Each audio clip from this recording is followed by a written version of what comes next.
Hi guys. Okay, I'm gonna give this a shot. I wanted to just show you what so you have a visual of what online yoga teacher training looks like. Today, Nellie, my amazing friend, so I'm on mute, obviously. So my amazing friend Nellie is covering anatomy. So we've co-facilitated 5 teacher trainings together. This is our first virtual one, obviously. So I'm super excited.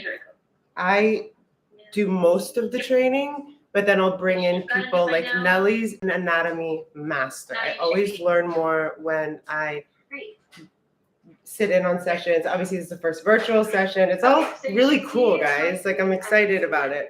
So I'm gonna let you kind of peep in on some of it. This is we're going over anatomy. So I'm not, Let's see, I hope you can hear. expert in anatomy. I feel I'm pretty good at explaining what anatomy is and why it's important in yoga and how you can best take the information you learn today and apply it to how you teach. Because as yoga teachers, one of the most important things for us is how we are articulating our words and how we are cueing to our students. And one of the things of that is we have to know the body well. So knowing, this is your arm or this is your leg, and knowing the muscles that are moving the body is really important because it helps your students to move their bodies in practice.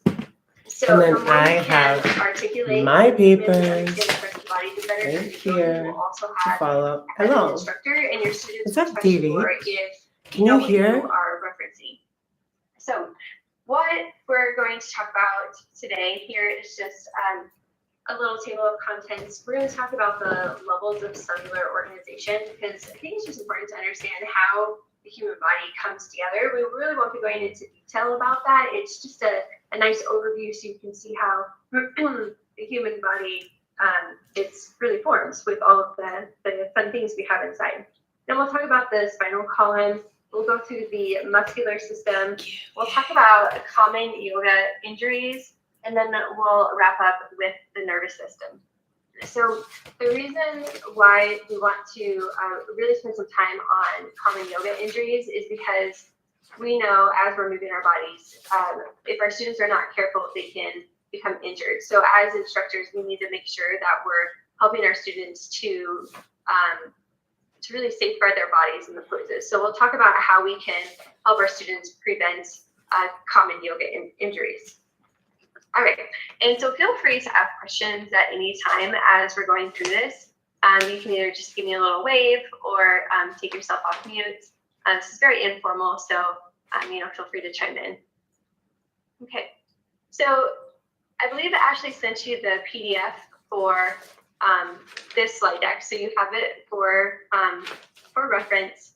And this is just going through the levels of organization. And so we start with the atomic level, and then we have the molecular level, and then the cellular level. So you have a lot of information here to read, but what's important is to kind of see how everything stacks. So after the cellular level, we move into the tissue level, the organ system level, and then, of course, us, our human body. So just an overview. Here, let me pull this one up because I think this is going to be better to explain. So you can see how we're moving through. We start with the cells, and the cells are the smallest unit of any living thing. And what cells do is they combine to create the tissues. And then the tissues are those group of cells working together to perform a specific function. So an example could be a muscle or a nerve. Now from there, we move into the organ. And an organ is a complex system of tissues working together to perform a life task for the human body. So an example of that could be the brain, the eyes, the lungs, your stomach, your heart. So those are examples of organs. Now, from there, we move into the organ system. And the organ system is just a group of organs working together to keep the human body alive. So, for example, your skeletal system, your muscular system, your nervous system, your cardiovascular system, your respiratory system, your digestive system. Those are all groups groups of organs working together for a specific purpose to help keep us alive. And then finally, the organism, which is the form of life, the human body. So this is kind of how everything stacks up. And we're going to spend some time talking about the skeletal and the muscular systems, and specifically with the spinal column. So the spinal column, you can see here, is broken down into 5 sections, and we're going to go through each one of those. This blue section here is the cervical spine, and in the cervical spine you have 7 vertebrae that are all together. So you can see them here in the blue. And what's important to know about the cervical spine is it's the most flexible in the spinal column. It gives a nice structure and it supports the skull. So, you can move your neck side to side, you can turn your head one way or the other, you can look up and down. And so it's very flexible, and you have to be careful when you're moving your cervical spine because it could create injury if you're not, properly placing or moving your your neck. There we go. It's looking for the word. Okay, so cervical spine, you have 7. That's really important to know. 7 vertebrae in the cervical spine. And then we move into the thoracic spine. So the thoracic spine, you have 12 here, and you can see this in red. And what's important to know about the thoracic spine is it connects to the ribs to form the chest wall. So you have your thoracic spine here in the middle, and your ribs are connected to come around to form that chest wall. So it's helping to protect everything within your chest cavity here, your lungs, your heart. And then when we move down the spine, we move into the lumbar spine, and that you can see here in purple. And there are 5 vertebrae there. Now your lumbar spine is actually the least flexible, and it bears the weight of the body. So lumbar spine, because it's the least flexible, we have to make sure that when we're doing twists, we're not trying to twist from the lumbar spine, because it's not going to move as much as the thoracic spine or the cervical spine.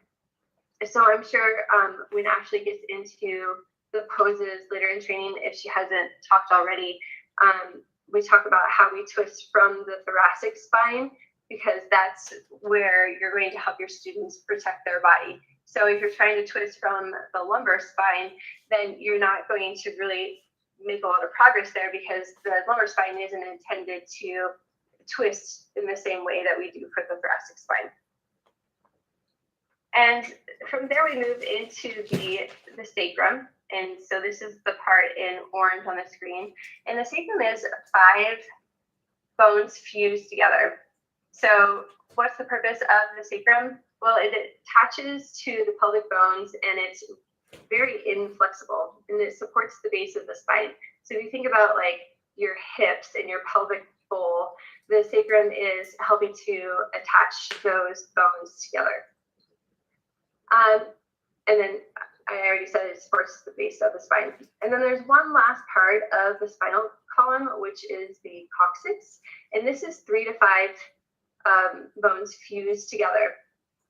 And now the purpose of the coccyx is that it's the attachment site for tendons, ligaments, and muscles, and it stabilizes the sitting position. So if you just, you're sitting on the floor, you can kind of feel your, your coccyx pressing down into the ground. Like if you move around, you can kind of feel that bone.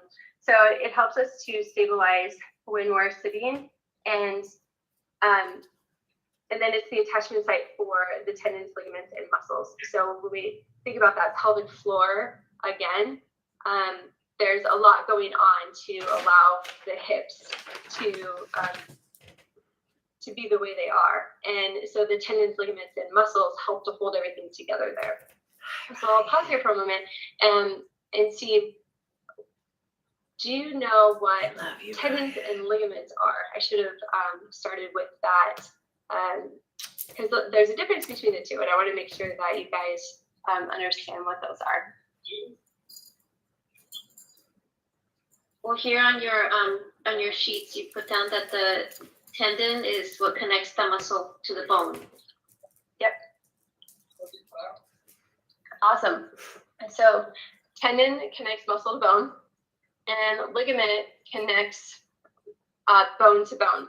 So we see ligaments in the joints, and when we get to common yoga injuries, we'll really focus a lot on the joints. So tendons connect muscle to bone, which allow our bodies to move because our muscles give us the strength to be able to lift our leg up, and the tendon is what attaches the muscle to bone for that part of the body to be able to lift. All right. So one way I like to remember the number of bones in each of the sections here is 7 for breakfast. We usually have breakfast around 7 a.m. 12 is He's so noon, cute. lunchtime. So we usually have lunchtime around noon, and dinner is around 5 o'clock. So breakfast, lunch, dinner is a great way to remember how many bones are in each of the sections for the spinal column. And then the sacrum and coccyx, I like to refer to as happy hour. So breakfast, lunch, dinner, and happy hour.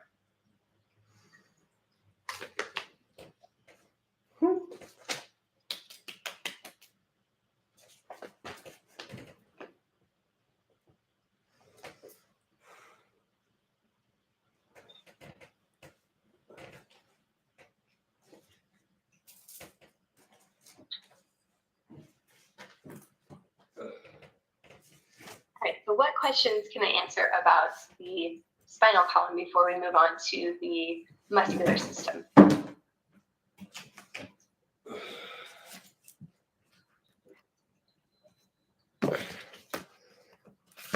Boom. Better, right?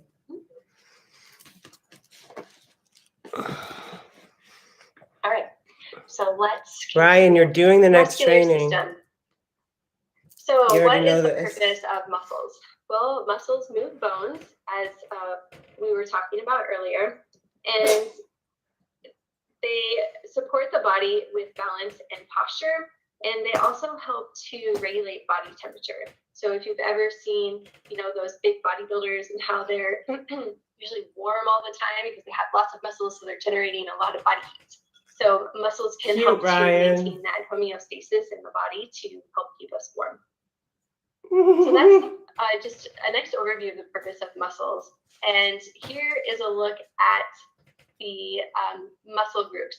So in yoga, when we're cueing our students, these are really good muscles to know and use in your cues. So we'll just start at the top, and let me see.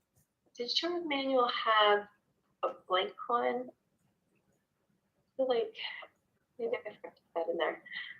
Okay, so up here at the top, right here by your neck, you have your trapezius muscles, or they start at the top of your upper back, and then it goes right down the middle. So for me, remembering trapezius is I think of it as this muscle that forms a T on the back. And then just looking at the arms, we have our deltoids, which are our shoulder muscles. And then we have our triceps, which are going to be the back of the arm. We have our biceps, which are the front of the arm. And we have our forearms, which are the lower part of our arms.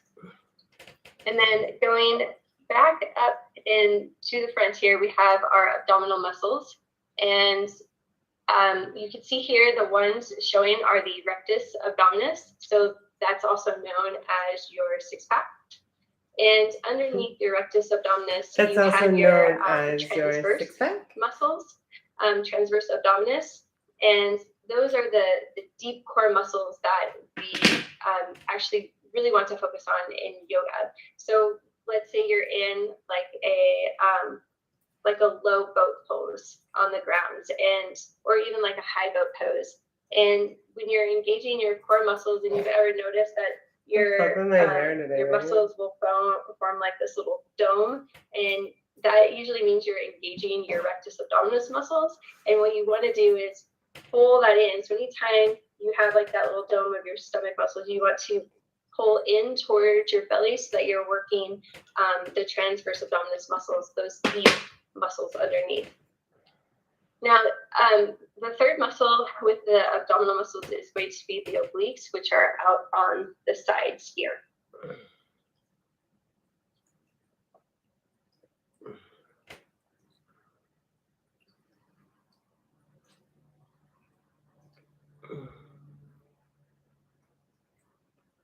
And then just going down the legs, the front of the leg, the front of your thigh, that is known as your quadriceps.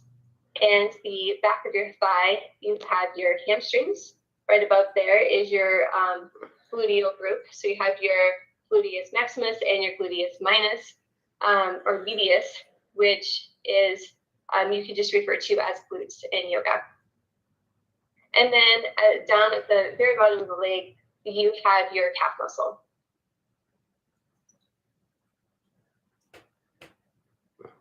So pause here for a moment and see what questions I can answer. So you had, when you said the abdominal muscles, you said one of them was the obliques, and then you referred to another one that was called the six pack. Can you say what that one was? Oh, sure. Rectus abdominis.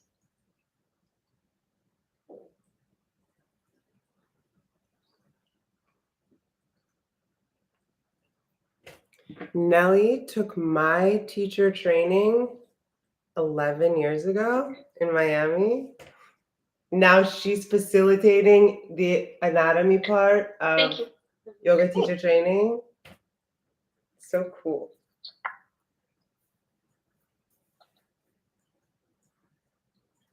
Okay, so just Super diving a proud little of bit her, more you know? into the muscular system. You probably already have an answer to this because you have your hand up. How many skeletal muscles comprise the body? 600. 600, very good. Good job. What's the longest skeletal muscle in the body and what's its function? Well, going with this, it's the one that goes from your hip, the one that so that you can cross your legs. Mm-hmm. Yep. Awesome. Thank you, Sartorius Bruno. muscle. Yay! Denise, I was like manifesting you. I'm so And the happy you're definition of here. a So this is tendon. the anatomy part of Back yoga to teacher this. training. Registration is open for Connects this muscle to one bone. thing. Good. And what does a ligament do? It's the ligament connected to the ligament. Did I write that wrong? Oh. Ligament connects bone to bone, and tendon connects bone and muscle, or muscle to bone. Yes, I'm sorry, yes. Bone to bone, tendon, muscle to bone. Okay, yes. Okay, great. Oops. And what are the 3 types of muscles in the body? The first one is going to... Do you want me to read it? Go ahead. No, sorry, I was just saying, like, since we have the, the handout, I can read the answer. Yeah, well, it's good to verbalize it too. Right in front of you. Yeah, so the smooth, Nellie's skeletal, and savage. cardiac. Low-key. Very good. So 3 different types of muscles in the body. Yeah. Smooth muscles, obviously those are the involuntary muscles. So if you think of like your intestines and your stomach, that's just doing what it's going to do. So we don't have to say, hey, intestines, push my food through, right? Because that's just automatically going to happen. That's just the way the body is functioning. The skeletal muscles, those are the voluntary muscles that we can control. So we can say that, yes, I want to lift my arm up, or yes, I want to stand up, or I want to go for a walk. And then the cardiac muscles are only found in the heart, and it allows the heart to beat. I have a question. Yeah. When you talked about the smooth muscles, I thought like, oh, would the heart be one of them? And then when we started talking about the cardiac, like I was like, oh, okay, that's the heart. So how are they different? The like the cardiac muscles, which are only found in the heart, and then the smooth muscles. Jeff, could you help me answer that question? Ha! Her husband's a surgeon. She Cardiac said, Jeff, muscles. can you help me answer that question? Smooth muscle is longer, slower acting, and slower contractility. I also believe the smooth muscle is multinucleated, whereas cardiac muscles only have one nucleus. Those are the major differences. And then the innervation of them is different as well. So the cardiac muscle is mostly innervated by the vagus nerve, whereas smooth muscle has sort of its own Vagus innervation nerve. through the parasympathetic system. I don't know if that helps. Thanks, Jeff. Yeah, a little bit. He's a brain surgeon. Thank you, whoever you are. I'm a ghost. He said I'm a ghost. That's my husband, Jeff. He's just on the other side of the computer. Okay. Yeah. Thank you, Jackie. Yeah, that's helpful. Because both of them are involuntary, like we don't tell our heart to beat, but there are other differences. Mm-hmm. That's correct. And also they're stimulated differently when your sympathetic system gets activated. So when you get your flight or fight response, your smooth muscle in your intestine, which is where most of the smooth muscle is in the intestine and the vasculature, they have different actions. So the smooth muscle in the intestine reduces its blood flow during a flight or fight response, whereas your cardiac and your skeletal muscle and your vasculature have different effects, whereas they increase their contractility. So you'll get less blood flow to the heart, less blood flow to the intestine and increased blood flow to the heart. And you'll have an increased obviously blood flow to the vascular system because they're having to redirect all the blood to the necessary organs for a flight or fight response. Mic drop. Great question. It was a good question. Thank you. Good thing. Thank you. Okay. So the next thing we're going to talk about is fascia. And fascia covers the muscles. So there's a picture of a popcorn bag here because I think this is the best way to illustrate what fascia does to the muscles. It takes muscles and it helps to bind together. So if you think of your quadriceps on the front of your thigh, there are 4 muscles there that are all grouped together to serve a purpose. And so the fascia helps to keep them together so that they can function the way that they need to.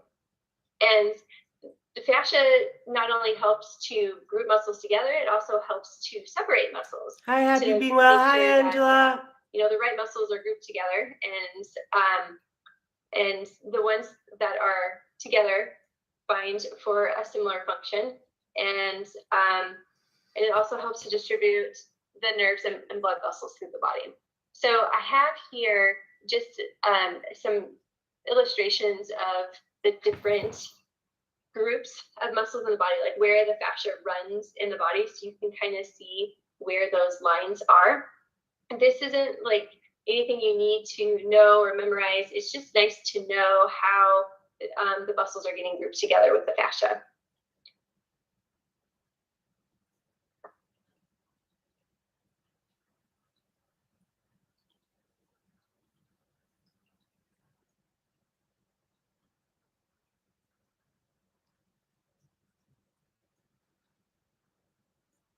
And wrong way.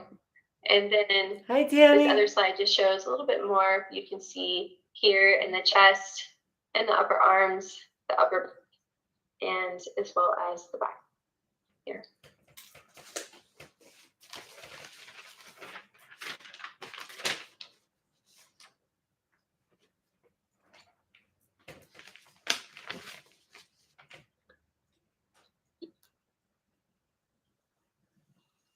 All right, so we've talked about the muscles in the body and what their purpose serves.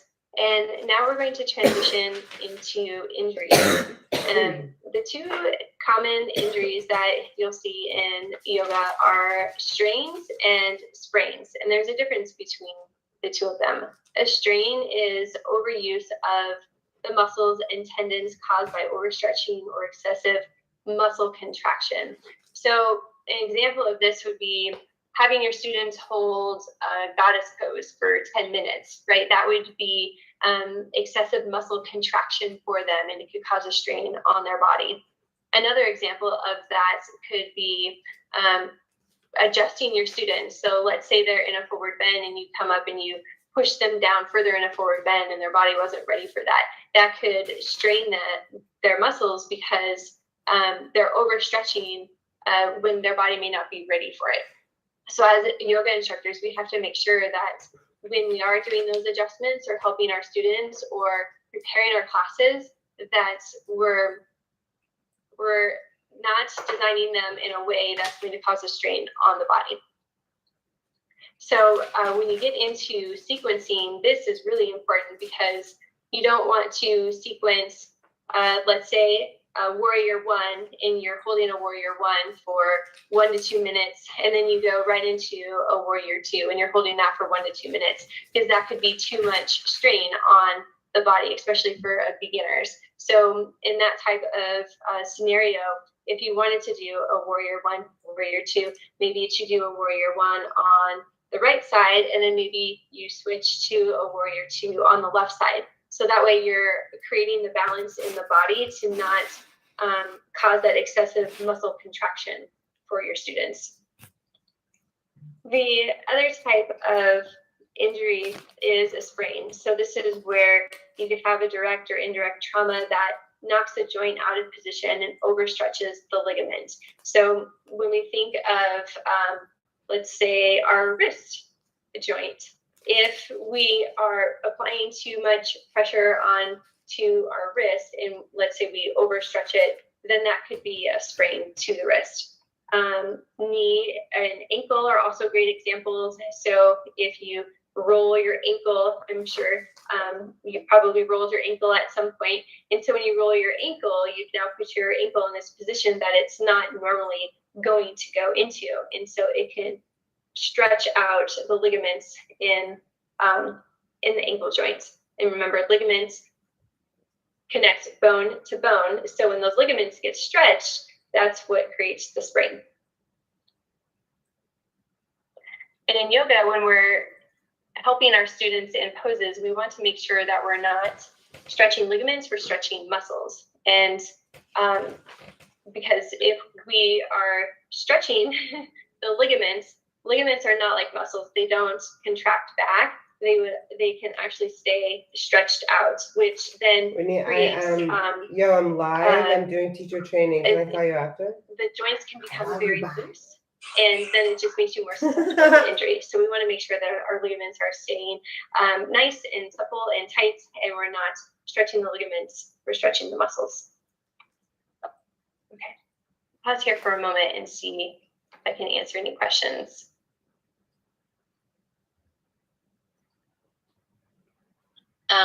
I know it's kind of a general question, but then tell me if I need to just go and research that myself. But I guess what I want to know is how to help my students to stretch their right thing, like the muscles rather than the ligaments. Okay, so that comes down to when you're teaching the pose, that you're making sure your student is in the proper position. Yeah. And so it really depends on the pose. If you have a particular pose in mind, then we can walk through that. An example could be just a lunge. So if you think of maybe like a low lunge, Anjane Asana, where you have your back knee to the ground and your front foot is on the ground and this knee is bent. Sometimes if you have your heel closer to your hip and you're stretching, then that it could actually stretch more of the knee joint than it could in the muscles that you're wanting to stretch, because you don't have proper alignment. So when we're in like a lunge, we want to try to stack our knee over our ankle and not create that additional pressure here, because not only are you putting pressure on the knee, you're also putting pressure on the ankle joint. Yeah. Okay, thank you. What about like a forward fold, like a standing forward bend, like the lower back? This is like the pose I had in mind. Great question. Oh yeah, absolutely. So I know like a lot of people have Uttanasana. like lower back injuries and pain. yeah, so in a forward fold, softening the knees, bending the knees as much as someone needs to For the can pelvic take tilt. that pressure off of the lower back. Muy And importante. doing like a half lift to help your students feel the length in their spine and know like, okay, you want to have a flat back in your forward fold. So having them even just do this position with hands on thighs can be beneficial for them. And it's not going to strain the lower back. And then eventually they can start to fold down, and you would just need to watch your students and notice if they start to round through their spine, and just have them come back to that flat position. So anytime we do a forward fold, whether it's standing or seated, it's always good to have the legs bent so that we're focused on stretching the hamstrings rather than the lower. Okay. Because we don't want to stretch the lower back. No, That's like not never. Correct. But is For it that pose. for that pose? But like, is it appropriate at all in like other cases to stretch the lower back, not the legs, but like the muscles? Yeah. So in a more passive forward fold, so if you think of like a nice counter pose to back bends is actually a passive forward fold where you're just, rather than, actively stretching, you just kind of round down. And so that could be a way to stretch the lower back. And it also helps to decompress the spine after a back bend. So that's. Sorry, guys. I got to join in. Okay. I got to chime in. Hold on. I remember, I think I talked about it like yesterday. I went to the class that they say, oh, if you want to stretch the lower back, straighten your knees. But if you want to stretch, like if you want to stretch the hamstrings, make sure your knees are straight. But if you want to stretch the lower back, bend your knees. Does it make sense at all? Ashley has her hand up. Thank you, Nelly. Can you please touch on the pelvic tilt and how there's that tug of war when the hamstrings are too tight and the pulling on the the attachment from the ischial tuberosity and then the attachment to the sacroiliac joint. How if the hamstrings are not, we touched on this yesterday, I think, guys, in training the pelvic tilt when we talked about bending the knees. But Nelly, if you could explain a little bit more about that. And also, so when you have students that go into Uttanasana, which is the standing forward bend, and I showed you guys yesterday, remember you'll see the rounding of the back, people try to touch their toes, and what happens is there's a tug of war with the hamstrings, the back thigh muscles, super strong muscle group. And then the attachment of so if their hamstrings are too tight, they're pulling on the two attachments from the ischial tuberosity, which, do you remember what those are? Sits bones, right? Good job, Isabel. So remember we talked about safely stretching, having people, and you guys, what's your fucking homework? Excuse my language. Yes. How to safely lengthen the hamstrings is lying on the back where you're not implicating the lumbar spine, right? Right. Okay, I'm gonna go back to muting myself. Thank you. Thanks, Ashley. Love you guys.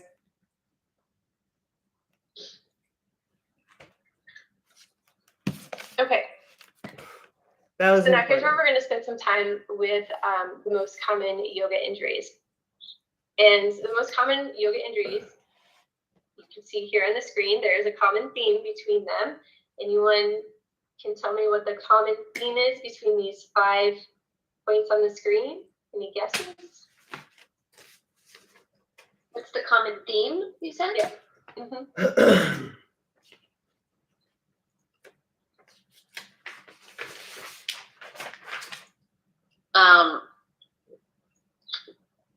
They're all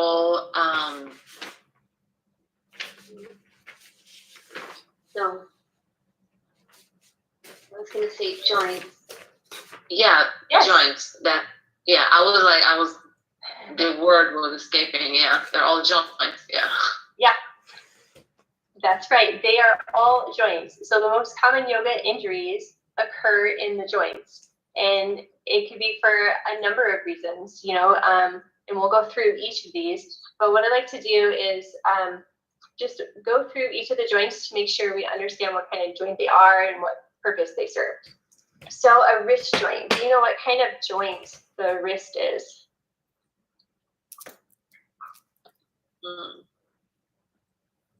What type of joint is it? Someone didn't read their homework.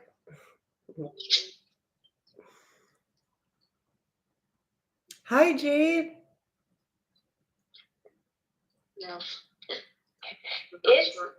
It's a modified ball and socket joint. So a ball and socket joint, if you just take my hands for my fist for an example, and this is the ball, and then my other hand is the socket. This is a ball and socket joint. And so a ball and socket joint, your shoulder is a great example of a ball and socket joint. It allows the Your knee is a bone ball to and move socket around joint too. in that socket. So your shoulder, you can do all kinds of movement with your shoulder because it's a ball and socket joint.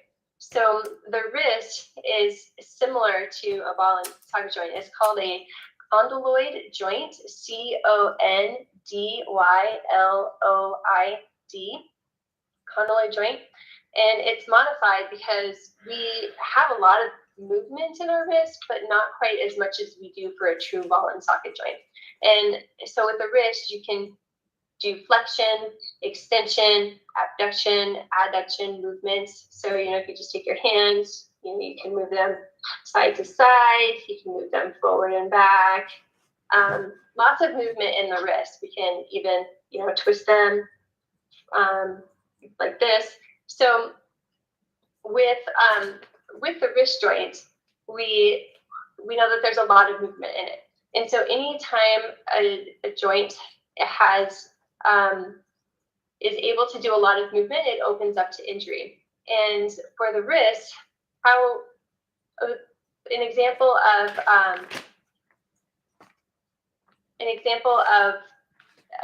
when we would injure our wrist is just even in a down dog. Applying too much weight to our wrist could create injury. So if we go back to that strain versus sprain, in downward facing dog, please. If we're applying too much force to our wrist, like maybe we're doing too many handstands in one class, or we're keeping our students in down dog for too long, that could create a potential injury. Lie on your back, Angela, and stretch the back thigh muscles, your hamstrings.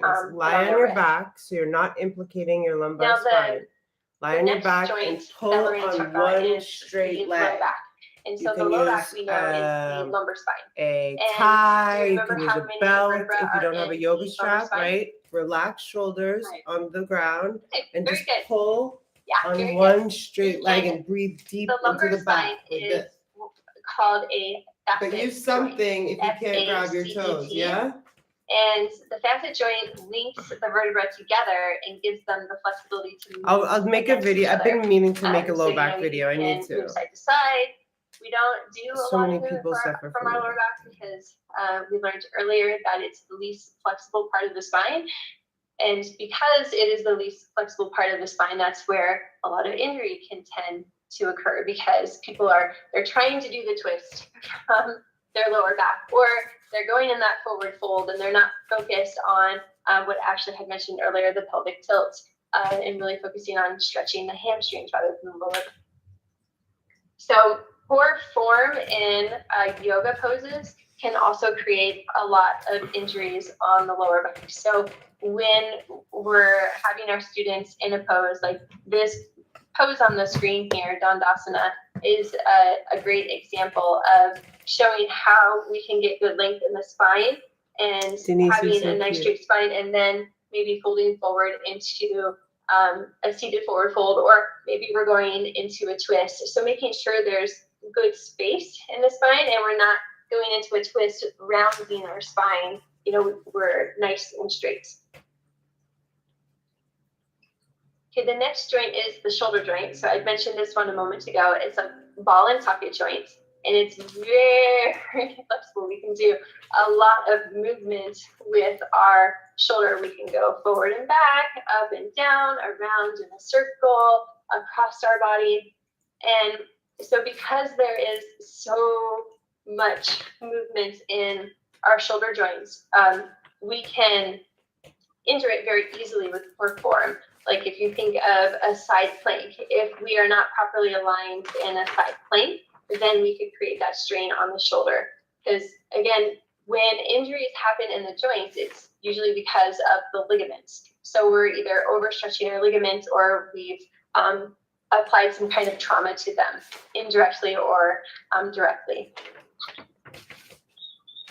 The next joint is the knee. So the knee is a hinge joint, and what that means is it can only go forward and back. Knee joint hinge can only go forward and back. Your knee cannot go side to side. I was wrong. I said a knee was ball and socket joint, there's a and lot that's of incorrect. injury in the knee, because if you think of like a half lotus, when someone tries to get into half lotus, they're trying to move their knee joints in a knee way only goes that one it's not direction, intended to go. right? So learning the proper technique to get into like a half lotus pose, closing off the knee joint first and then moving into the pose, allowing the external rotation to come from the hip rather than from the knee. That's really important to know. Hi that the in knee joint Sweden. is just a hinge joint. It only Very goes forward cool. and back. And then the last one here is the neck. So common injury in yoga for the neck is usually poor form or lack of experience for the students. Injury can occur in headstands, or it could even occur just even in a child's pose by not properly, having their head to the ground. So the neck joint is a facet joint, just like the lumbar spine. And do you remember how many vertebrae are in the cervical spine and the neck? 7. 7. Very good. Good job, Isabel.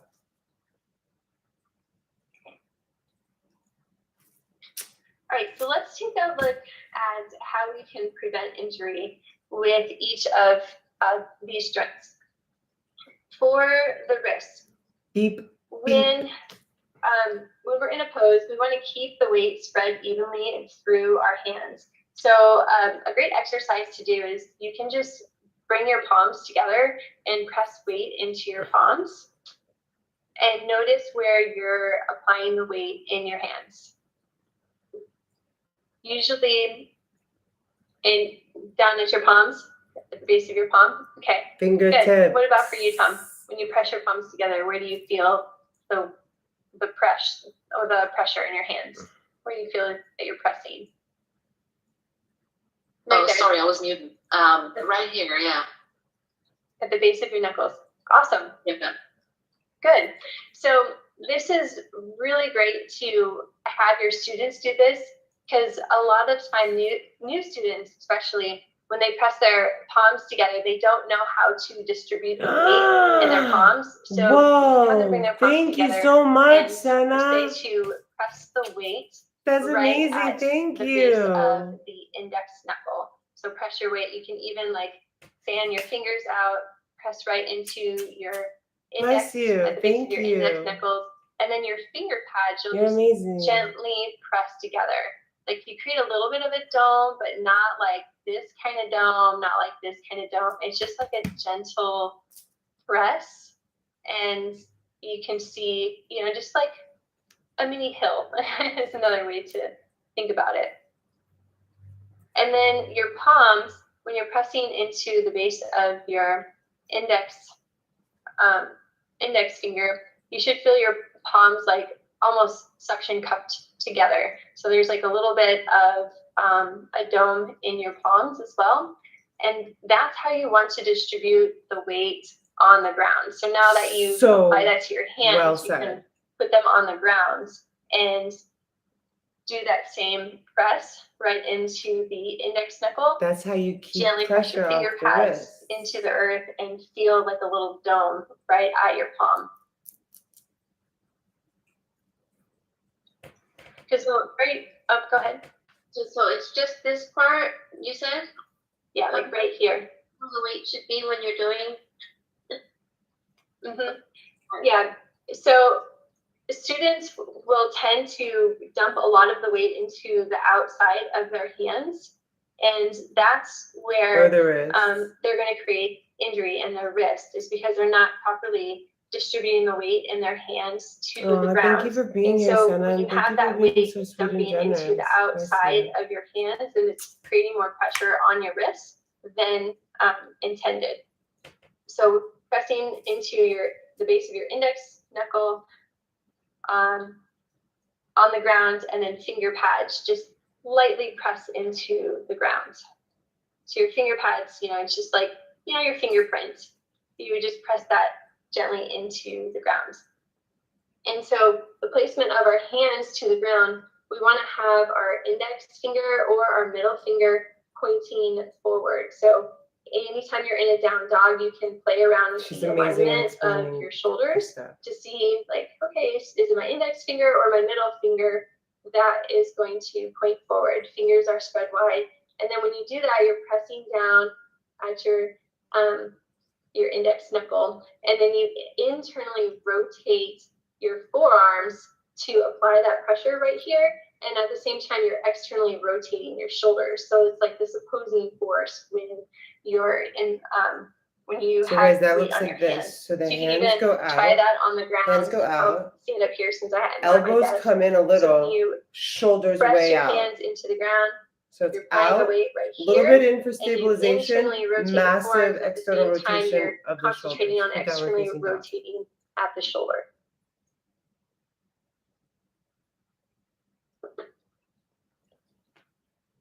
Only exception is if you have hyperextension.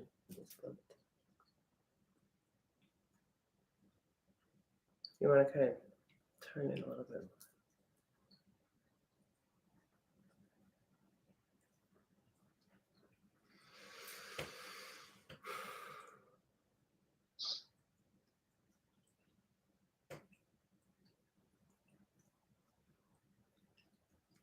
Thanks, Zaire. Thanks for being part of it. So how does that feel? I know Isabel's, I can see, I think she's got her hands on the ground. How does that feel? I'm just trying to feel the difference, because like I was putting the weight on the bottom of my the bottom portion. So now what I'm trying to do is actually putting it up here on the top. Mm-hmm.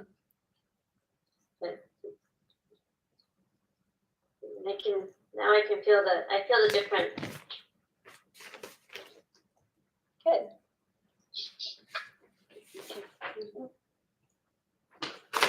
Okay, some other points to note about the wrist joint.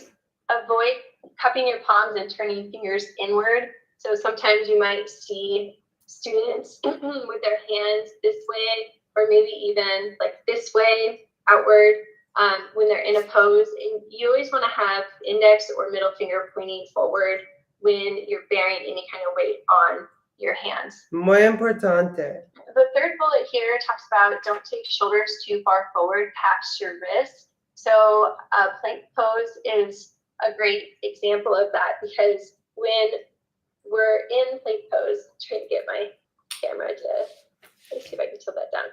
So when we're in plank pose, we have our shoulders stacked over our wrist, and what we don't want to do is be like this in a plank pose, because now we're bending our wrist more than it should. Because even if you go like this, ow, that kind of hurts, right? And so so cute. When we're applying weight to the hands, we just have to be very mindful of stacking the shoulder directly over the wrist, and not too far forward and not too far back.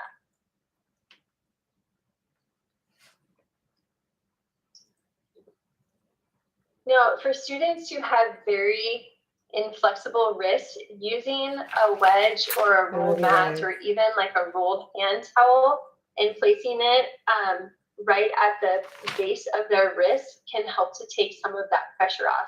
Because if you think about when you're in a pose, you have this 90-degree bend in your wrist, but some people's wrists, that's too much for them. They might only be able to bend the wrist this much. And so when you have them, let's say in a down dog, and you can place a rolled, I'm trying to see if I have anything here, but so when you place something underneath it, then it's not creating all that pressure on their wrist.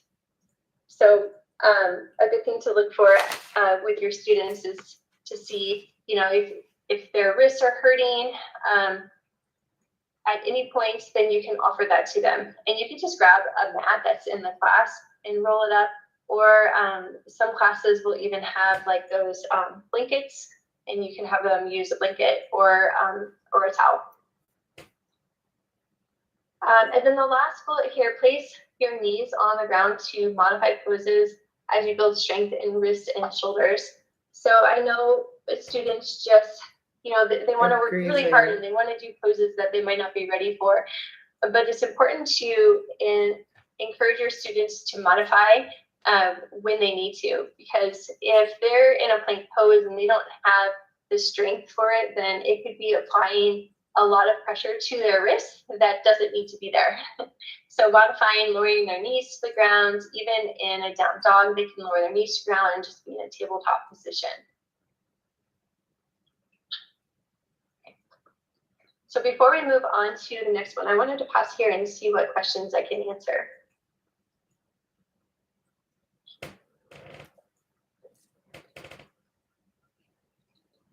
You're so sorry.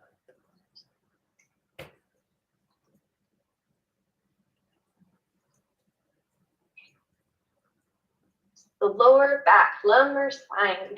And this is a nice picture here. You can see the difference in the rounding of the spine and a straight spine in the forward fold.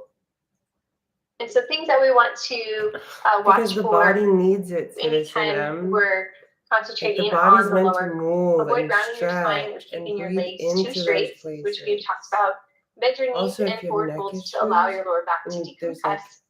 you can play Keep with a micro bend in your knees throughout your stop entire sign, practice if turn your neck, necessary. and then Because flip it over. again, and turn the your neck. lower back is there That's to one. support the body. You gotta And stop, so and then we reverse. just,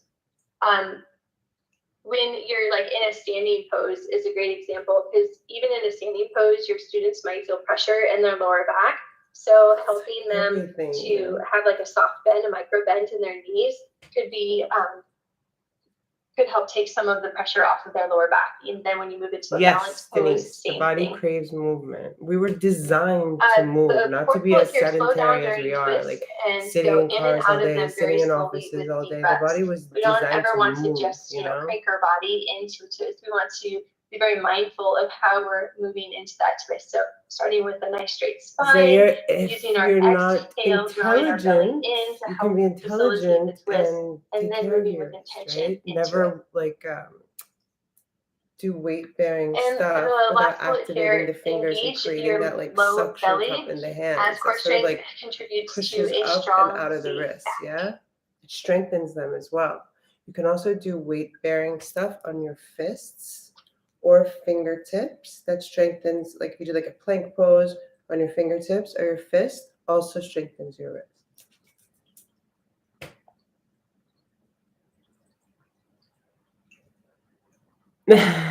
Well, you can do office yoga. You know that. So why do you think it's important to engage through the low belly to protect your I don't lower know back? if your office is closed. I just envisioned a cubicle for some reason, but I don't know why. If you have an actual office with a door, you can do like sun salutation, You get it. Or you can leave the office in yoga for a break. I missed you guys too so much. Is it the reciprocal inhibition? Reciprocal inhibition. Very good memory, Tom. So go ahead.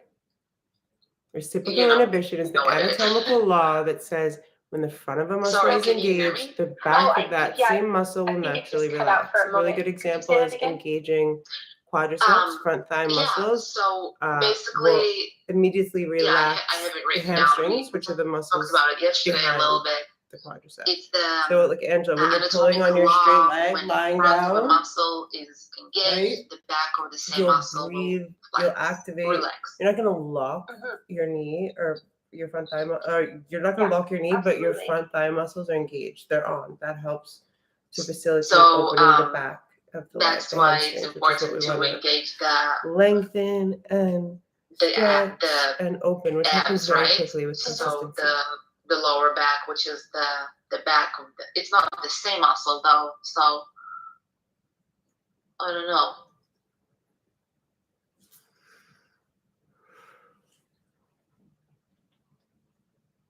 So having a strong core actually helps to have a healthy back, because your core helps to stabilize your movements. And when you're going in, like, let's use that twist as an example. When you're going into the twist, engaging through your belly can help to stabilize your spine as you're twisting, and it also helps you to deepen the twist. But if we just, relax our belly and go into the twist, then we don't have that same stabilization in our spine as we would if we were Or to access engage to core. a deeper twisting And situation. even in just using Warrior One as an example, having, our Uddiyana Bandha, have you guys learned about bandhas yet? Yeah. Okay, so think about Uddiyana Bandha really pulling in the lower belly. That is going to help to protect your lower back. Because in that Warrior One pose, it's easy to just let your spine kind of compress on one another and not feeling the length. So engaging through your core For is going to help reciprocal to get the inhibition? length in your spine. That one? Okay. I can do you one better. I can write it. All right, how are we feeling with the lower back? And I can repeat it too.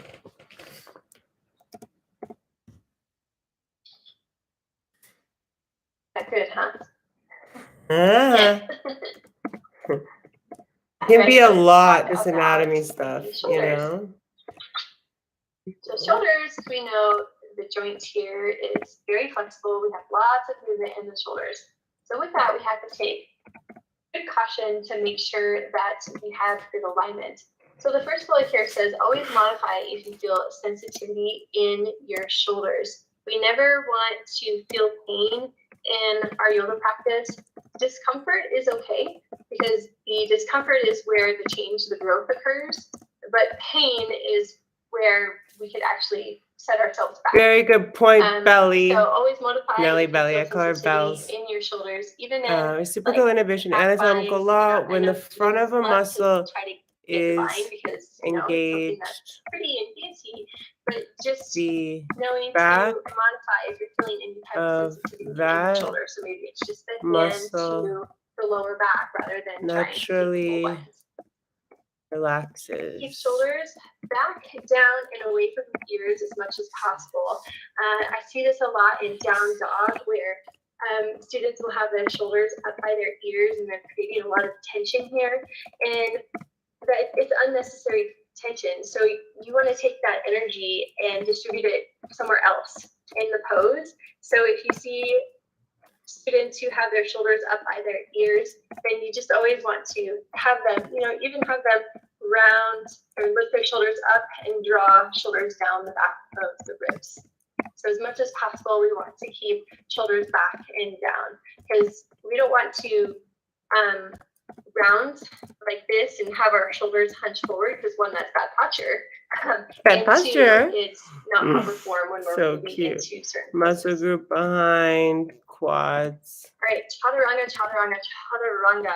Chaturanga! You can see here in Front this thigh muscles. graphic, this is a really good example of proper form. Chaturanga Chaturanga. Dandasana. So Let me know if shoulders that here, makes sense, Sayer.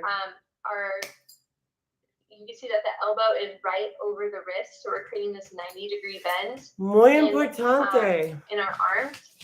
A lot of times what students will do is they'll dump down in chaturanga. So rather than creating that 90-degree bend as they lower down, they actually dump their shoulders down, which is creating the straighten on the shoulder, right? Because now we're putting our shoulder in a position that it's not really meant to go into.